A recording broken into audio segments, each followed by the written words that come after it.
A day in my life as a work from home night shift recruiter. Hello, mabuhay! Good morning mga kadingba! This is Miss Hard and welcome to my work from home serye mini vlog. Welcome back mga kadingba sa aking mini vlog. Ayan, sasamahan natin si Miss Hard para magbisi-bisihan. Dahil ito ang ating last working day for the year of 2024. Perfect! So yun na nga, maaga tayong magbabakasyon at next year na tayo babalik sa January 7 ang ating return to work. Perfect! So yun na nga, for today's video, ayan, nag-prep call tayo ng isang candidate for the IT support technician para dun sa ating isang client. So, ayan, so naging ready naman siya. Hindi naman siya kabado. Perfect. And with good comms naman siya. So, ayan, samahan natin siya sa client interview. Perfect!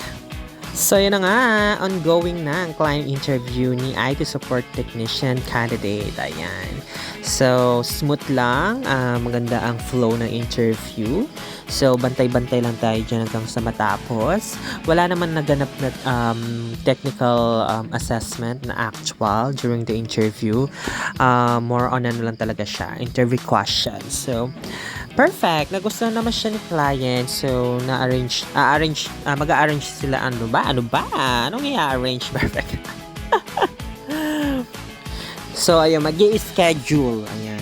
Mag-i-schedule kami ng second client interview dun sa next interviewer na magkakonduct na interview dun sa candidate. So, yun. So, wait lang tayo ng update ng schedule. Pagkasado na, ayun. So, sana makuha si candidate para masaya naman siya as a recruiter. Perfect!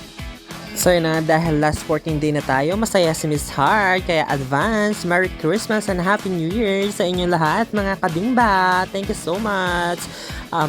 Thank you so much. See you next year. Love, love, love.